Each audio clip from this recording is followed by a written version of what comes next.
अमरावतीच्या दत्तगिरी महाराजाला अटक, महिलेवर अत्याचार, जीव मारण्याची धमकी, काळ्या कृत्यांचा पर्दाफाश. झाड तिथे छाया आणि बुवा तिथे बाया ही म्हण आपण अनेकदा ऐकली आहे. ही म्हण महाराष्ट्रातील घडामोडींना परफेक्ट बसली आहे, कारण या प्रकरणाची सुरुवात झाली अशोक खरात यांच्यामुळे. खरातचा कांड बाहेर आला आणि त्यानंतर अनेक बाबांविरोधात जणू तक्रारींचा महापूरच आला आणि एका पाठोपाठ एक बाबा जेलची हवा खायला गेले. त्यानंतर हे वादळ काहीसं शांत झालं होतं, मात्र आता अमरावतीतून पुन्हा एक अशी बातमी आली आहे ज्यामुळे महाराष्ट्र हादरून गेलाय.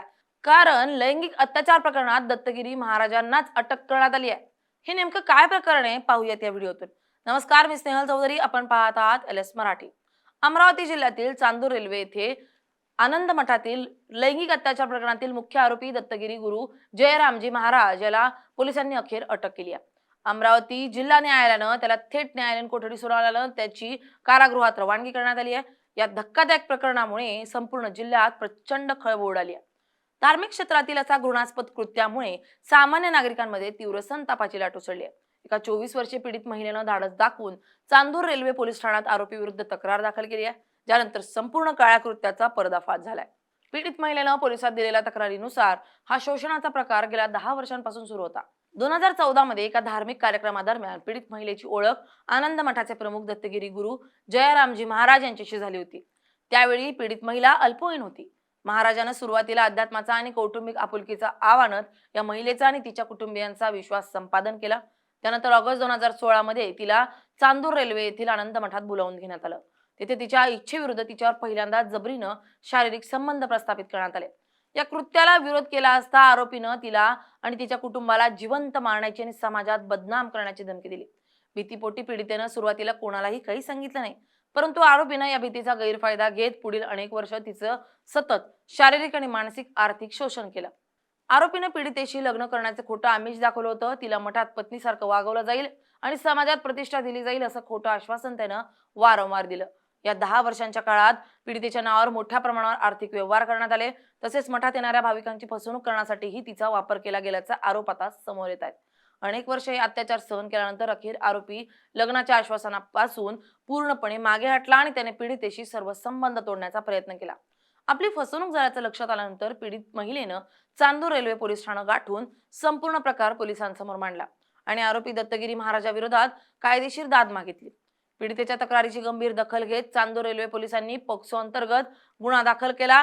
गुन्हा दाखल झाल्याची कुणकुण लागताच आरोपी दत्तगिरी महाराज मठातून फरार झाला होता. पोलिसांनी त्याचा शोध घेण्यासाठी तात्काळ विशेष पथकं तयार केली आणि अमरावतीसह आजूबाजूच्या परिसरात शोध मोहीम तीव्र केली. काही दिवस पोलिसांना गुंगारा दिल्यानंतर गुप्त माहितीच्या आधारे चांदूर रेल्वे पोलिसांनी आरोपीला बेड्या ठोकल्या. अटकेनंतर आरोपी दत्तगिरी महाराजला अमरावती जिल्हा न्यायालयात हजर करण्यात आले. तपास अधिकाऱ्यांकडून आरोपीची पोलीस कोठडी मागितली जाणं अपेक्षित असताना न्यायालयानं आरोपीला पोलीस कोठडी न देता थेट न्यायालयीन कोठडी सुनावली.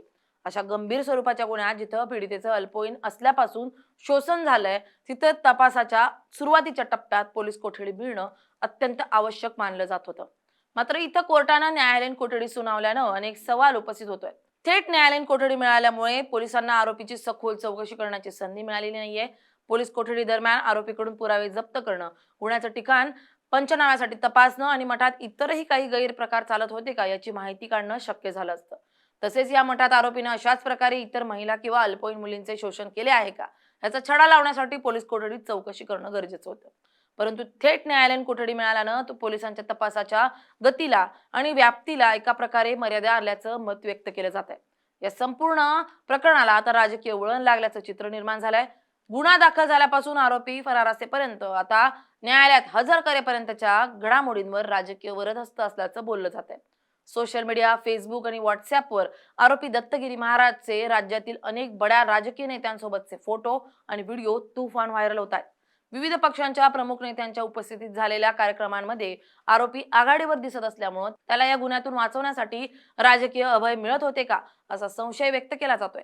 नेत्यांसोबतच्या या संबंधांमुळे सुरुवातीला पोलिसांवर गुन्हा दाखल न करण्यासाठी दबाव आणला गेला होता का आणि आता अटक झाल्यानंतरही त्याला पोलीस कोठडीऐवजी थेट न्यायालयीन कोठडी मिळण्यामागे काही पडद्यामागील सूत्र हल्ली आहेत का अशा चर्चांनी जिल्ह्यात जोर धरलाय. विरोधी पक्षातील नेत्यांनी आणि सामाजिक कार्यकर्त्यांनी या प्रकरणाच्या निष्पक्ष तपासाची मागणी केली असून कोणत्याही राजकीय दबावाला बळी न पडता पोलिसांनी पीडितेला न्याय मिळवून द्यावा अशी भूमिका घेतली आहे. धार्मिक मठाच्या नावाखाली चालणाऱ्या या वासनांध कृत्यामुळे अमरावती जिल्ह्यातील वारकरी संप्रदाय आणि सामान्य नागरिकांमध्ये कमालीची नाराजी आहे.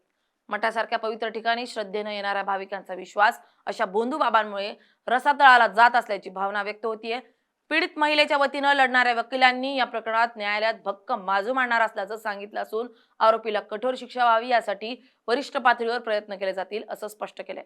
चांदूर रेल्वे पोलीस स्टेशनचे वरिष्ठ अधिकारी या संपूर्ण प्रकरणाचा पुढील तपास करत असून मठातील आर्थिक व्यवहारांची आणि बँकेच्या खात्यांची देखील तपासणी केली जाण्याची शक्यता आहे. त्यामुळे खरातप्रमाणेच या महाराजाचे आणखी काही आर्थिक लागेबंदे समोर येतात का हेही पाहणं महत्त्वाचं ठरणार आहे. Bureau report LS Marathi.